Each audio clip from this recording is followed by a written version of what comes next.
Welcome to another episode of Home Sweet Home with Russ, McClellan and Friends. Here's your host, Russ McClellan.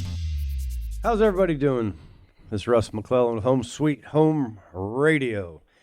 Hey, every once in a while we even talk about real estate on a real estate radio show, which is always a pleasant surprise to our listeners out there. And today I've got a good friend of mine and one of our Keller Williams gangsters, Emily Ostrom. Hi, Emily. How are you today? I appreciate you joining me, and I appreciate your energy because you're always smiling.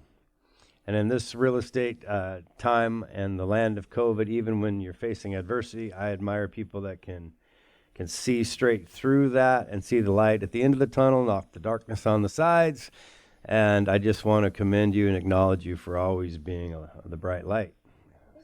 Yeah, so it's cool, right? You know, Keller Williams is an interesting company. We've grown to pushing 80 agents in less than 3 years, and you're one of those people that help us continue to grow. So I wanted to introduce you today to everybody and talk a little bit about, where you came from, how you managed to find yourself in this wacky doodle business of real estate, and then how did you manage to find yourself as one of our gangsters at Keller Williams Realty NCW. So anyway, so tell me the story. I don't know if I know the whole story, so I'm actually excited to hear this as well. So okay. Yeah. So before I got my real estate license, I worked in the bar and restaurant industry. I was a bartender and a bar manager for about 8 years, and I got burnt out. I was tired of working long hours and not being paid for them.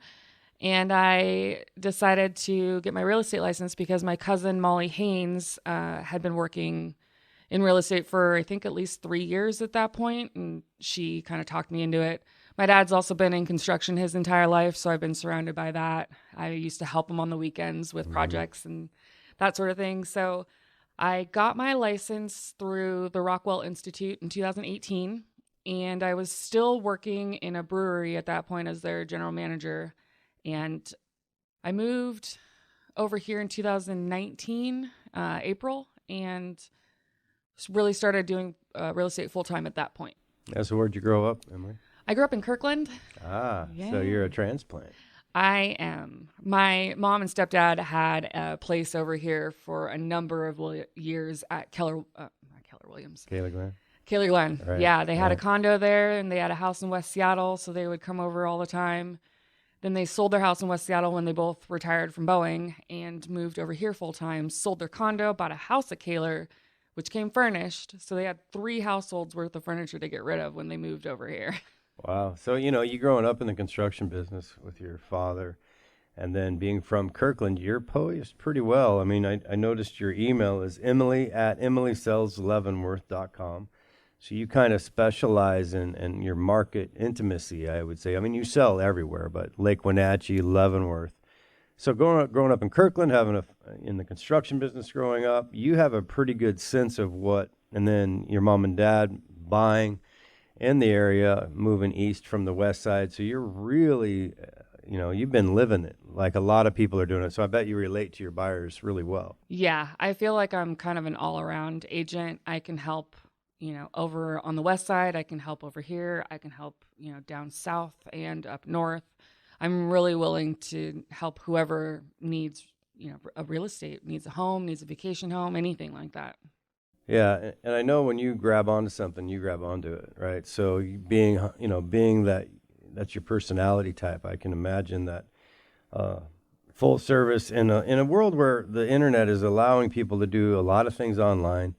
Which I'm old school, so I think that's great, but I also think it comes with some lack of intimacy, lack of personal touch. And those like yourself that can create that hyper-local focus, yet have a broad base or a broad radar screen, so to speak, where you can work anywhere. And then picky with your clients. I know that we teach that at Keller Williams, where if you're going to be a full-service brokerage and you're going to give it everything you got, the culture is one where you really do raise the bar of standards, and I know you're all about that. And so it's one of the reasons I wanted to get you on the radio, because I think you're also an inspiration.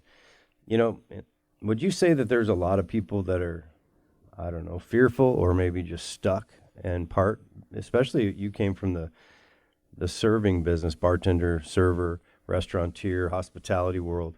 Seems to me like there's a lot of issues there, a lot of people stuck.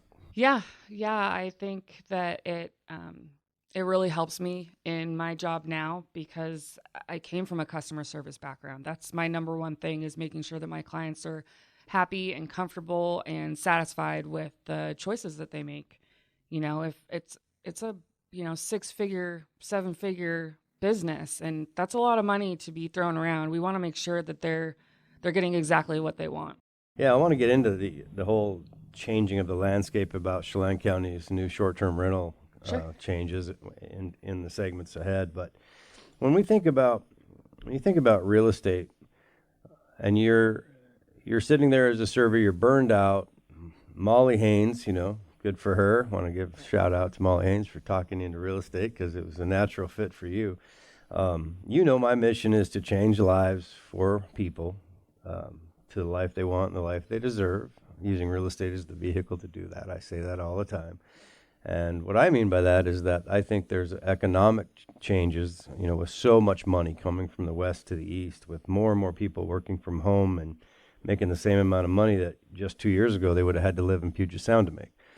Well, that doesn't necessarily change the economics of our North Central Washington corridor. So here we go. We got a different economic base, which I think is happening at a much higher pace than we realize. We don't necessarily see all the numbers because we don't have enough product, right? But I think there's literally tens of thousands of people moving here. And we're kind of in real estate, we're down 75% in inventory from a year ago.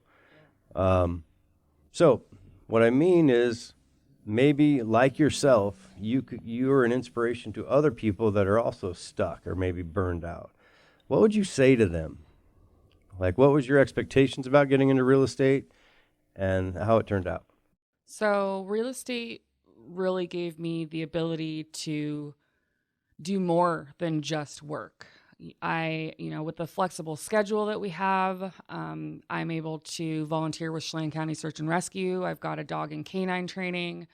That's awesome. Thanks. Yeah, it's a lot of fun. It's a lot of work, but real estate allows me to do that while helping people, chase their dreams and finding out what they really want to do with their lives now that they're not tied to a desk in Seattle. Yeah, what's funny to me is I've been doing this game a long time, and I've trained a lot of agents. One of the things that's interesting, there's two types of people, I think. There's the ones that go from a W-2 or a day job where there's accountability mandates, meaning like if you're a server, you better be there at X time and you're going to stay till it's all cleaned up. And if you don't do that, you're fired. Yeah. Pretty simple, pretty right? Much, yeah. Well, then you get to a self-employed land of 1099s, not W-2s. Yeah. And I've seen it over and over again where someone will work, you were in the business, you'll work 60 hours a week, just dog eat dog, right? Like bang, bang, bang, hammering it out especially in an area like Leavenworth where you got, boom, it's tourism 101, right? Yep. And Oktoberfest and you name it, it's busy. Yeah. And then I've seen that same incredible work ethic. People get into real estate and then they, for whatever reason, that drops to about 20 hours a week. Yes. And they wonder why they're not as successful. Right. So what would you say about that? The people, what do people need to know when you all of a sudden are given that freedom? Treat it like a business, treat it like you're the business owner. If you're not working, you're not getting paid. Yeah, and that's one of the things, would you say, Keller Williams, we try to do it continuously. And one of the things I say about life is the definition of success is going from one fail forward to another fail forward without the lack of enthusiasm or without the loss of enthusiasm. Yeah. Right? Because, the world is funny. We all have this plan, but very rarely do we not need to course correct, right? Yes. Every day, right? We always do little course corrections. So that's a great point. We like to treat people at Keller Williams like to teach them how to be business owners. So all of a sudden you found yourself with more flexibility. You're kind of picking and choosing your clients. And what would you say the key to someone, or maybe one of the biggest surprises that you felt when you got into real estate versus maybe your expectation when you first started? I think the ability to have such a versatile job, you can choose to be a transaction coordinator, you can choose just to be a referral partner, you can choose to do real estate full time. There's just a lot of options when it comes to it, and I think that was really enticing to me. Mm-hmm. Yeah. So then, where did you start originally? Another firm in Leavenworth? No, so I got my license in 2018 and went to Keller Williams East Side in Kirkland. Got it. That's where my cousin Molly was working. Right. And when I moved over to Leavenworth, I started with Leavenworth Properties, and then Taylor Stimmel got me back into Keller Williams over here. Right. Yeah. So you were an original East Sider. Yes. Keller Williams East Sider. Yep. Yeah. Well, we get a lot of people that are. I think Taylor did that too. He was on the other side for a while. Yeah, well, that's exciting. You know, the good news is this: real estate there's always room for talent. There's always room for enthusiasm. And, you know, people, like you said, chasing dreams, it's really not like we're selling a crappy area, right? So, yeah. If you're interested in talking with Emily, you can give her a call as we wrap up this first segment of 3 with Emily Ostrom.